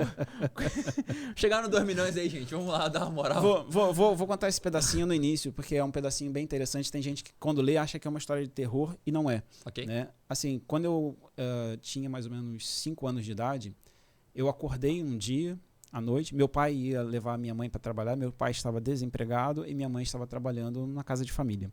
E onde eu morava, não sei se o público vai conhecer, mas é Piabetá, lá em Magé, no Rio de Janeiro, lá embaixo, lá longe. Eu joguei bola lá. Viu? O pessoal que joga bola sempre conhece, incrível, né? Enfim, a gente morava longe da estação de trem. Isso estou falando de 1983, talvez, 1984. Tá? Então tudo que você imagina em tecnologia hoje não existia. Tá? Só televisão a cores, mesmo assim mais ou menos, que a gente tinha, e um radinho. Tem telefone, celular, videogame, nada disso. Tá? Era Atari daquele de madeira ainda na minha época. Então, assim, uma noite eu acordei com, sabe, uma percepção mais apurada de que alguma coisa ruim ia acontecer. Procurei meu pai, não achei. Procurei minha mãe, não achei. Só tinha meu irmão, que é mais novo do que eu, que estava dormindo no beliche. Né? Eu dormia na parte de cima e dormia na parte de baixo. Eu saí procurando meu pai, não achei, comecei a ficar com medo. Imagina uma criança ali de 5, 6 anos de idade, sozinha, trancada dentro de casa. Por que eu estava trancado dentro de casa? Para nenhum assistente social bater no meu pai e na minha mãe depois, tá? Porque ele tinha que levar minha mãe até a estação de trem. Pegava a bicicleta dele, botava ela na garupa, né? Uau. E levava ela até lá. Todo dia ele fazia isso. Era tipo 4 horas da manhã. Tá? Ela tinha que estar no centro do Rio de Janeiro. A viagem de Magé, para quem não conhece, até o Rio de Janeiro, dura aí mais ou menos, hoje, mais ou menos 1 hora. Naquela época era de trem. Né? O ônibus era um luxo. E a gente não podia pagar passagem de ônibus para lá. Então era essa a rotina dele. Então ele me deixava com meu irmão dormindo, e nunca tinha acontecido nenhum problema, mas naquela noite eu acordei. E na procura pelo meu pai, com aquele medo, eu acabei saindo de casa, indo procurar os meus avós que moravam na mesma rua. É muito comum no Brasil a gente morar aqui, né? E os avós morarem na mesma rua, só um pouquinho distante. E eu saio da rua, só de pijama, procurando o meu avô, alguém, né? Eu fui procurar alguém que pudesse me ajudar. Cadê meu pai? Não estou achando meu pai. Nesse meio do caminho, eu tenho um encontro que até hoje eu não sei exatamente o que aconteceu, mas que eu uso de inspiração para as minhas histórias, que eu chamo de o Homem de Preto. Né? Alguma coisa que é completamente preta. Imagina de noite, num lugar onde você não consegue enxergar quase nada, você vê um vulto, uma sombra preta. E a única coisa que eu lembro muito vivamente é que não tinha forma física, era só literalmente um vulto, mas que na parte de cima parecia um chapéu, sabe? Chapéu de aba, um chapéu. E eu naquela coisa de criança, de vou procurar o meu pai, o meu avô, volto para casa, o que eu faço? E nesse encontro, essa coisa fica muito próxima de mim. E quando eu tô ali para ser, de repente, atacado por essa coisa, né, essa massa negra, começa a chover muito, literalmente desaba o céu de água em cima de mim, e eu ouço meu pai chegando com a bicicleta lá atrás. Eu saio correndo, meu pai me pega no colo, me leva para dentro de casa, eu lembro da expressão do meu pai, com uma expressão de pânico, sabe? Aquela pessoa que pega o filho no colo, joga a bicicleta para dentro e sai correndo. E para aí. Uau. Foi um sonho? Foi verdade? Eu tenho para mim que foi verdade. Sim. Eu já conversei com meu pai, com minha mãe, várias vezes, sempre dizem que foi um sonho. Mas nada me convence de que não foi um sonho, porque eu tenho várias evidências de que não foi um sonho. Isso aí no livro vocês vão ver, né? Vai desenvolvendo essa história. Eu começo ali. Então, essa experiência que eu já tinha contado para esse meu amigo, né? Associado com a experiência de sair do Brasil, de criar uma empresa no Brasil por conta própria, né, de enfrentar várias dificuldades e várias coincidências que aconteceram. Né? O livro fala muito de coincidência, no sentido de que eu estava no lugar certo na hora certa, ou que eu não estava no lugar que, graças a Deus, aconteceu alguma coisa que realmente, por eu não estar lá, eu me safei. Alguma coisa foi me conduzindo. Então, essas ocorrências, essas experiências ocorridas, me levaram a colocar no livro por conta dessa recomendação do meu colega, que inclusive já faleceu. Mas certamente teve um impacto muito grande, né? Eu considero que foi uma pessoa que mudou a minha vida. A sua e a de mais de milhões de pessoas que leram com certeza, a sua obra, Mais um Anjo no Caminho. Eu queria fazer aqui uma última pontuação na jornada, pra gente partir para uma parte um pouco mais pragmática. Você falou que sempre tem o clímax, né? Sim. Geralmente no clímax, numa história de arco positivo, você tem uma vitória do herói. E no teu caso, assim, claro que na tua vida tem várias jornadas e várias vitórias, mas nessa história que a gente está contando aqui ao longo do podcast, que momento que você considera que foi eventualmente o clímax que apresentou ao mundo essa vitória? Aí você pode citar na Europa, não sei. Dentro dessa jornada que a gente trouxe, o que você colocaria ali no teu outline como clímax / vitória? Cara, modéstia à parte, ocorreram algumas, tá? Mas acho que a mais relevante assim para mim foi ter minha mãe reconhecendo a história que ela viveu também, né? Tem muito da minha vida ali, mas que ela participou e tal. E em alguns momentos você sabe, né? A gente, depois que você torna adulto, a gente vive as nossas experiências. Claro. Nem sempre a gente compartilha os nossos segredos com mãe ou com pai. E ela lendo isso no livro, apesar de toda a maquiagem que eu uso com a ficção no livro, ela me ligar e falar assim: Sandro, que bom que eu estava aqui junto com você, que bom que você me deixou ficar aqui junto com você. Sabe, aquela coisa de obrigado por você ser meu filho, obrigado por eu ser sua mãe. E isso para mim foi assim sensacional. Sabe? Muito mais do que morar em Londres ou do que os milhões. É isso aí, certamente. Não. Incrível essa resposta. Se você botar, eu já tenho entrevista como essa aqui na BBC. Sim. Né? E acho que foi a minha segunda, terceira entrevista com câmera, até que nem tem gente atrás, a câmera sozinha se movendo, aquele cenário com 1 milhão de luzes em cima e tal. Fiquei me sentindo, né? Cara, se você botar essa sensação perto da sensação da minha mãe falando comigo da história que ela leu, não se compara. Obrigado por compartilhar. Deu até saudade aqui, mãe. Beijo pra você mãe também. É mãe, né? Não tem jeito. Vou partir para uma parte um pouquinho mais pragmática agora, até porque acho que o ápice de emoção vai ser difícil bater. E depois a gente volta, de repente, com um grande finale aí, de repente com uma cena pós-créditos. Manda ver. Queria falar um pouquinho com você sobre, de fato, livros, assim, porque, claro, um escritor tem que ler, né? Palavras para dentro, palavras para fora. Então, vamos pensar aqui na nossa audiência, né? Pessoas que de repente não escreveram ainda. E eu queria que você citasse de repente, se possível, um livro mais cognitivo, de realmente como construir uma história, e um de ficção mesmo, que você considera ficção que vai inspirar as pessoas a escreverem a própria. Ok. Olha, eu sou aquele tipo de escritor que lê bastante, mas eu leio de tudo. Eu leio desde o jornal que entregam de graça aqui no metrô, tá? Me entrega, eu fico lendo tudo, até coisa de propaganda, eu sempre leio tudo.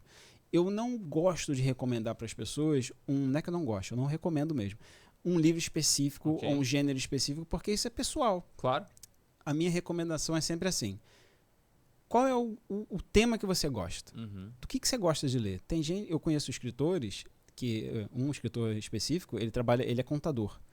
E ele escreve super bem temas de romance. Aí, conversando com ele, eu falei assim, o que te motiva, né? De onde você tira essa inspiração para escrever esse romance? Ele, dos livros de contabilidade. Não entendi também. Como? Aí, não, quando eu estou sentado lendo os livros de contabilidade, fazendo o balanço das empresas, aquele monte de número e tal, não sei o quê, o meu raciocínio está ali, mas a minha mente viaja. Que loucura. E aí, enquanto eu estou lendo, fazendo aqueles balanços e tal, e montando a planilha, e vendo um monte de número de Excel e tudo mais, eu crio a história. Eu vivo histórias na minha cabeça e isso vira livro depois. Aí já tem acho que 6 livros publicados.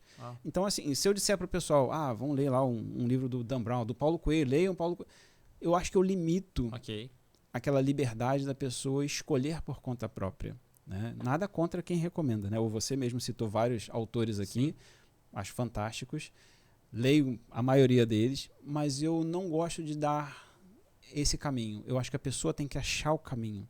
Sabe? Eu acho que a pessoa tem que parar e falar assim, ok, o que eu gosto? Eu gosto de terror. Então vai ler terror. Deixa eu então usar o teu exemplo e me usar como cobaia para ver se eu fiz certo. Sim.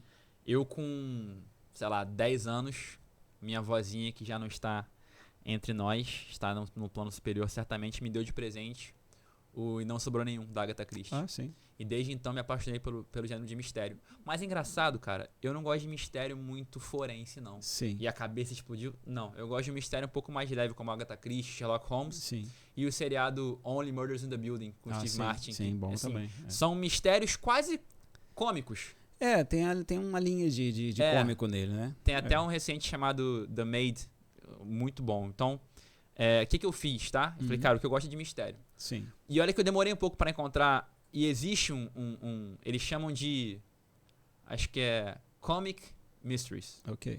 Aí eu fui no chat GPT e pedi para ele me passar o maior sucesso da história nesse gênero. Ok. Aí ele passou, curiosamente, esse da Agatha Christie e Sherlock Holmes. Falei, são os mais tô vendidos. bem. São os mais vendidos. Aí pedi um recente, ele me deu esse The Maid. Ok. E pedi alguns exemplos de outras plataformas, ele me trouxe o Only Murders in the Building, que é a série da Disney Plus, e aqueles filmes do Adam Sandler com a Jennifer Lopez, chamados Murder Mystery. Sei qual os filmes mais recentes, isso, né? Sim. Então, mas é interessante que é um subnicho, né? É um subnicho do nicho de mistério, porque Murder Mystery, quando eu falo mistério, eu li muito, tipo, Charlie Donnelly, Robert Brindes, mas tinha, tipo assim, a cabeça, tipo, eu falei, putz, cara, aí já, eu acho maneiríssimo, mas aí eu já não consigo, de repente, ler de noite. Tá vendo por que eu não gosto de recomendar? Sim. Pelo seguinte, muito disso é feito pelo mercado. Aí vai entrar aqui um lado empresário agora, falando, tá? Vai sair o escritor, vai entrar o empresário. O mercado é manipulável. Sim. Né? A indústria literária, Brasil, Inglaterra principalmente, né? Estados Unidos, nem se fala, ela dita o que é a moda. O que o leitor vai ler agora? Não é o leitor que decide que agora Game of Thrones é... Não é. Literalmente o mercado impõe, fala, não, agora vocês vão começar a gostar disso. E hoje, o público que está lendo, que está assistindo a gente, já está sendo preparado para ler, para assistir as próximas histórias daqui a 2, 3, 4, 5 anos. A nossa cabeça já está sendo preparada para isso. Então, se eu focar para você uma recomendação, eu entro, sabe, nessa galera que eu critico, de tentar manipular o mercado. Eu quero me deixar fora dessa manipulação. No universo mais cognitivo de estrutura, você quer citar algum ou quer deixar em aberto também? Nesse eu vou trazer para você aquele que eu acho que é o best-seller. Para mim, ajuda muito qualquer escritor iniciante ou até um escritor profissional já, que traz muitos insights que às vezes a gente não sabe o porquê. Né? que é o Anatomia de uma História, do John Kirby, acho John que Kirby. é. John Kirby. Depois a gente coloca o nome certinho. Né? Para mim fez uma diferença muito grande. Eu tenho Legal. ele como livro de cabeceira, não que não está na Manual, cama, né? mas fica ali do meu lado. Tu passa aquela dúvida, principalmente sobre técnica, né? Eu vou lá, folheio, olho ele. Um livro que não está relacionado com escrita, assim, está relacionado e não está, mas que não é só para livro, é mais relacionado com roteiros, mas que traz uma mensagem muito bacana sobre como criar personagens e ambientes. Eu esqueci, como é que é o nome? Save the Cat. Save the Cat, do Blake Snyder. Save the Cat. Tem as 15 cenas. Gosto é muito. Maravilhoso. Gosto muito. Bem, eu já vi que você gosta de que o livro prático, né? Os dois são bem práticos. O Jornada do Herói, para mim, se você me der o livro inteiro para ler, e se você fizer o mapa da jornada, eu fico com o mapa. Eu também. Não, você tá falando do Joseph Campbell, do Sim, livro dele? sim. Nossa, aquilo ali, Tá. cara, pra ler é uma... É maçante. É maçante, eu acho que... Joseph, te amamos, mas... Também, mas espera aí, né? Cara, são 600 páginas que você vai ler. Não, eu quero resolver agora. Cadê? Traz aqui. É mais atual, né? Eu tô escrevendo o meu livro, eu quero uma coisa que eu emplaque agora. Né? Eu tô com uma dúvida aqui, eu vou ler 600 páginas para descobrir como é que eu monto um parágrafo. Não. Então, para mim, é muito prático, muito assim, usual, tá?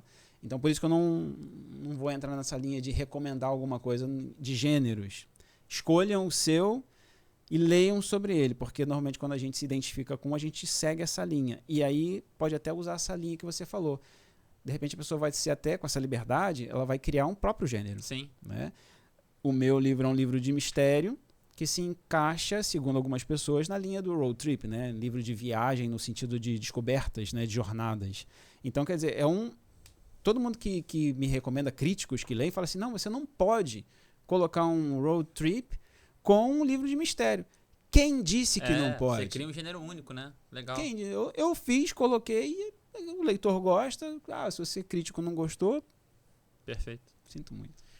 Bom, todo mundo aqui tá querendo saber, inclusive eu. Vamos lá.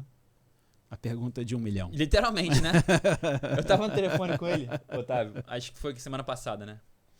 E aí eu falei assim, não, Sandro, porque imagina que você, assim como eu, você usa os livros mais como um meio, né, para vender outras coisas, e o livro não é muita fonte de renda. Ele falou, não, cara, pra mim é assim. Eu falei, então, explica aí. Vamos lá. O que você puder, claro. Claro. Vamos lá. É uma pergunta que realmente eu recebo várias, né? Mas a gente tem que entender duas partes aqui. Primeiro, contexto. Né? Não é porque eu sou escritor que eu estou falando de contexto, não. Mas é realmente que o cenário importa, o momento importa, né? Quando eu lancei esse livro, era 2016 para 2017. A Amazon estava começando. Não é que estava começando a Amazon, mas os mecanismos de venda de livro dentro da Amazon. Imagina que a inteligência artificial que todo mundo fala hoje, você acabou de falar do ChatGPT e tal, há 10 anos atrás, 8 anos atrás, já existiam, já estavam lá, mas ainda estava ali na base experimental, ainda estava na fase de desenvolvimento, mas já existiam. Como eu falei no início, acho que eu cheguei a citar, a minha base toda é de IT. Né? Eu tenho 25 anos de trabalho como IT, trabalhando em grandes empresas e tudo mais. Então, imagina que a inteligência artificial que a gente conhece hoje, que é um superdotado, um gênio, né? Pensa que é uma pessoa. Em 2016, 2017... mulher, né? Inteligente não pode ser homem. Não tem como ser homem. Homem ia fazer uma resposta de cada vez, né? Ele faz tudo, né? Eu chamo ela. Não pode ser homem, impossível. Eu concordo com você. Super. Então, ela, naquela época, em 2016, era uma menininha. E aí você entende que, se ela era uma menininha, ela ainda não tinha muito bem definido o que é bom, o que é ruim. O que vende, o que não vende. Por que o Sandro tem que aparecer na frente do João, o João tem que aparecer na frente... Pô, como é que isso funciona? Ela não sabia, não estava escrito para ela não tinha sido ensinada isso tudo. Os algoritmos da Amazon naquela época ainda não eram essa complexidade que são hoje. E um outro fator... Hoje nós temos aí 120 mil, se eu não estou enganado, livros por dia no mundo sendo lançados na Amazon. E nas outras plataformas também, né? Nem só na Amazon. Imagina você que está fazendo um livro aqui hoje, todo feliz, coloca lá seu best-seller numa plataforma tipo a Amazon e você tem de cara 120 mil competidores. Pá! Vai jogar o teu livro lá para baixo. Pior do que isso, um livro que já vendeu 1 milhão de cópias... vai sempre, pelo algoritmo de hoje, ele vai sempre te empurrar para baixo. Então você, não é que nunca, a chance é muito pequena hoje, mas você competir e conseguir subir, Você tem que criar vários elementos que vão combinados empurrar você para cima. Ou isso é hoje. Na minha época não tinha nada disso. Quando eu falo minha época, eu não sou velho, não. 45 anos só. Então, mas em 2016, a gente não tinha isso. Pelo contrário, qualquer livro que era colocado, ele te empurrava para cima. E se você tivesse um pouquinho de conhecimento de informática, eu tinha um bom conhecimento, você conseguia até ajustar esses mecanismos para ele te empurrar ainda mais. Foi o que eu fiz. Por isso eu consegui vender bem. Eu consegui vender muito livro, não só pela Amazon. A minha maior fonte de venda de livro não foi a Amazon. Foi através da Amazon que eu ganhei alguma notoriedade, porque ganhei as estrelinhas. Claro. Na época nem tinha aquela plaquinha de best, não tinha, não existia. Isso é de 2018, eu acho, para cá.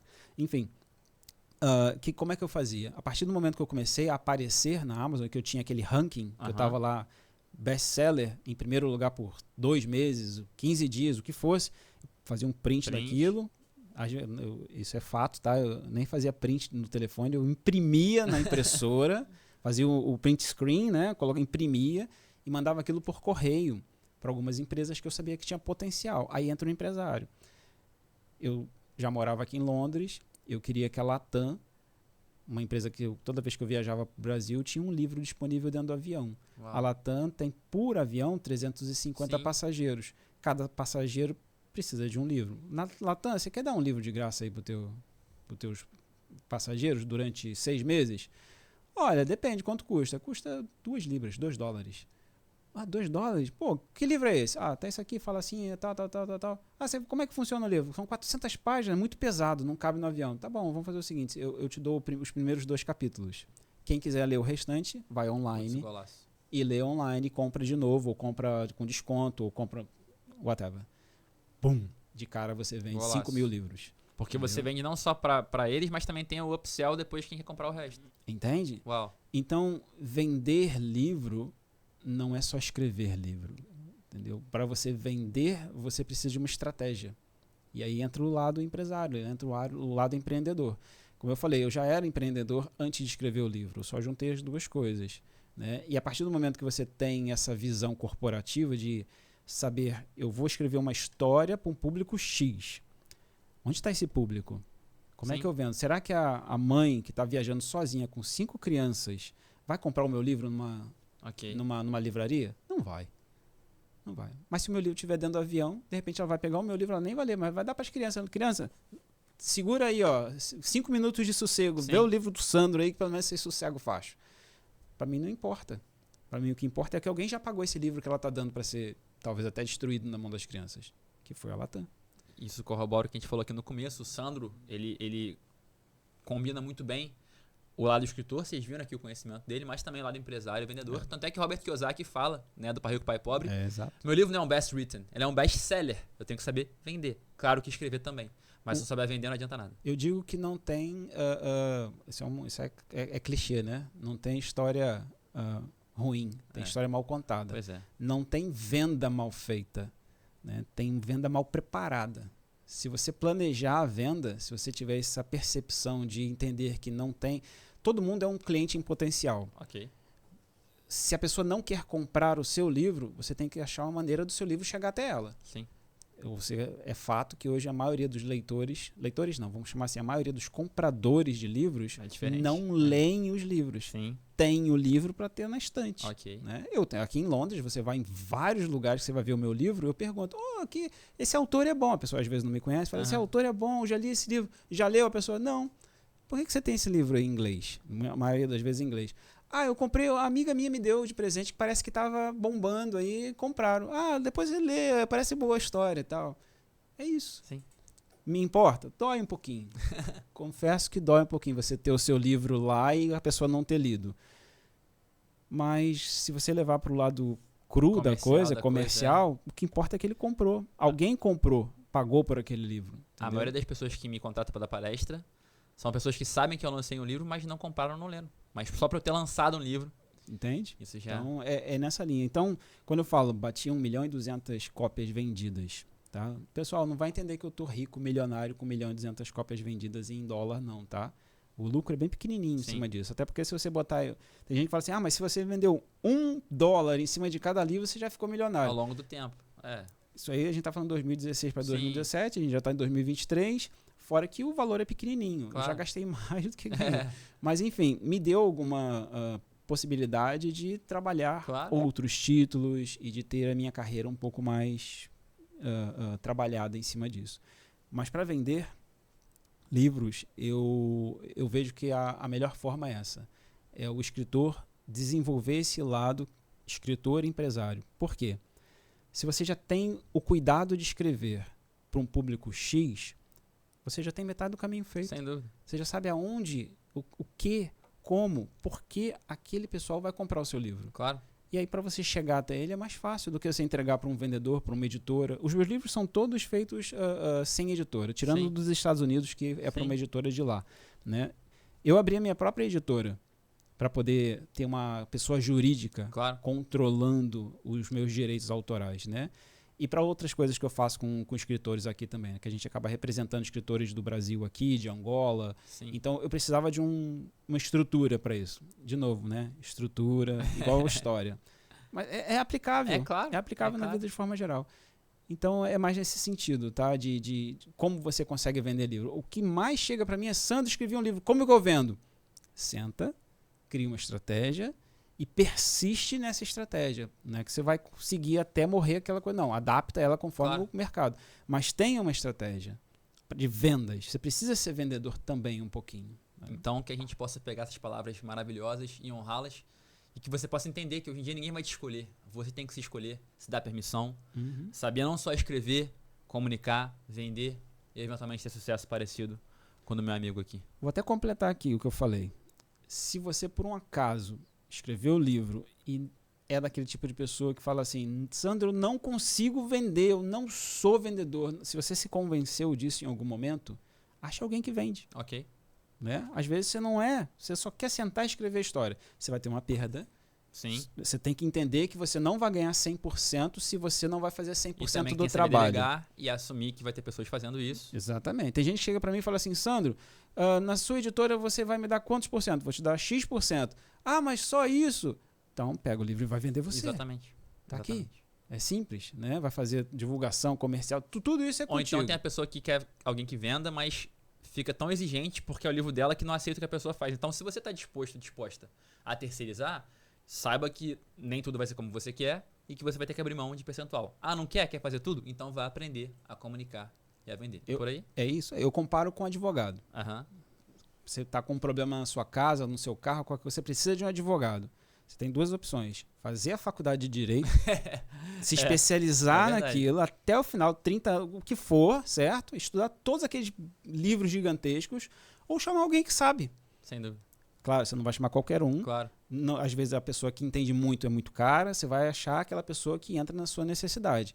E aí você vai confiar nele. Exato. E se chamar, confia. Porque quando você confia nas pessoas, elas ganham superpoderes. É isso. Se você ficar microgerenciando, faz você isso. então. Detalhe, quando a gente diz confiar, é confiar com responsabilidade. Exato. Você vai entregar, olha, tá aqui, resolve lá. Quero relatório, Isso. a cada prazo, 15 dias, meta, quando é que funciona, isso. tudo, contrato, Isso. tudo preto no branco, certinho, para que no final o combinado não sai caro, né?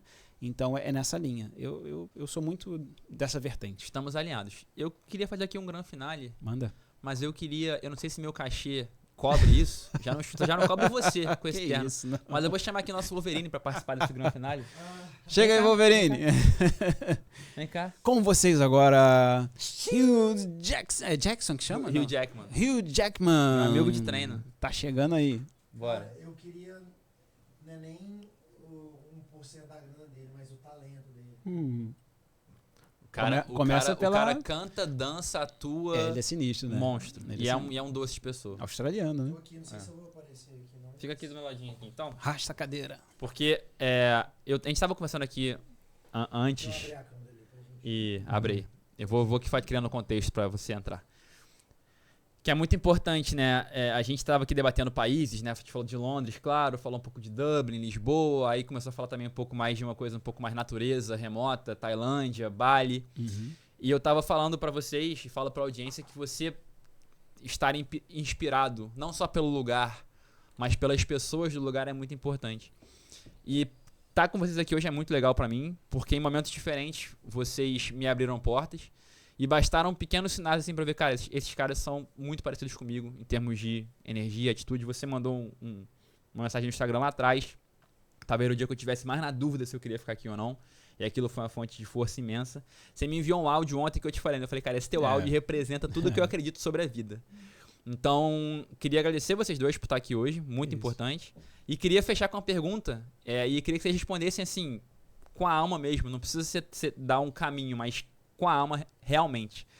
Por que vocês acham como artistas, né? Você é um artista e exerce isso na escrita, você no audiovisual e também com seus roteiros e criações. Por que para um artista é importante viajar, morar fora? Pode começar. Para expandir o seu entendimento, não do mundo, mas de você mesmo. Para você entender o quão limitado é tudo aquilo que você acredita sobre você mesmo.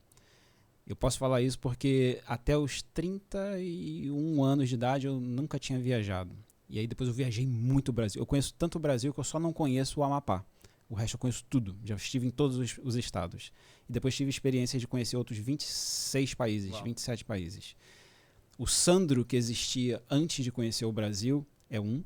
O Sandro que existia antes só conhecendo o Brasil é outro. E o Sandro que existe hoje, depois de conhecer todos esses países, é absolutamente diferente. Não foi o mundo que mudou, não foi as experiências que eu vivi que me mudaram. Eu mudei a forma como eu vejo o Sandro. Então, viajar, seja você sair da rua que você faz todo dia para o trabalho. Se você pegar a rua diferente, não vá pegar nenhuma rua aí que é perigosa, tá? Mas se você pegar uma rua diferente, você vai ver casas novas, gente nova, você vai ver um cachorro que está fazendo alguma coisa diferente. Você vai encontrar motivos para você se inspirar e vai encontrar razões que vão trazer para você inspirações. Viajar para mim é isso. Não quer dizer que você vai sair do Brasil para o Japão, não. Okay. Você pode viajar dentro da sua cozinha para a sua sala, Perfeito. desde que você faça isso cada vez de uma maneira diferente, observando. Então, para mim é isso, é mudar de dentro. Incrível. Bom, depois da definição do Sandro vai ficar difícil brilhar, né? Foi mal. Não, cara, mas eu acho que é isso. A gente tem o nosso universo interior e o universo exterior. E eu concordo muito com o que ele falou sobre a gente entender o quão pequenos nós somos para você explodir esse universo interior. E como é que você vai fazer isso? Isso aí. Tendo esses inputs do exterior. Então, viajar, né, não somente na sala de sua casa, mas agora falando dentro do próprio Brasil. Isso. Temos inúmeras culturas, mas se tiver a oportunidade também de viajar pelo mundo, você começa a ver, cara, os seus princípios, né? Que seus princípios não necessariamente são universais, mas você vai vendo que tem tanta coisa diferente, tem tanta história diferente, que a sua cabeça literalmente explode, cara. Isso é muito benéfico na hora de você escrever um livro, produzir um roteiro, fazer um vídeo pro YouTube, fazer uma música, pro Instagram, uma música, coisas que são, cara, é inexplicável. Depois que eu vim para Londres em 2017, julho de 2017, o Otávio que veio, o Otávio renasceu, porque de fato com esses inputs, né, com tudo que eu vivi aqui até o momento, cara, para cada situação da vida, não somente para produzir conteúdo, a minha abordagem mudou justamente de entender, cara, eu sou muito, muito pequeno, meu universo precisa expandir mais, então quero mais. E aí nessa de você querer mais, você vai crescendo como pessoa, como profissional, e aí que tá a maravilha do negócio. Tá aí. Amém. Eu não ia responder não, até porque depois dessas duas aí fica complicado, mas vocês falando me deu aqui uma ideia que eu acho que vale compartilhar. E pra mim, a grande inspiração de você morar fora, viajar, é você conhecer pessoas que te inspiram, porque ninguém que vai morar fora tá de bobeira, né? Todo mundo tem uma missão, um objetivo, um propósito. E eu tô aqui particularmente muito inspirado por vocês e acho que a melhor maneira de terminar é com essa inspiração. Então, obrigado, tamo junto. Galera, tamo junto aí. Obrigado pela audiência aí, diretamente de Londres. Até a próxima. Valeu. Abraço.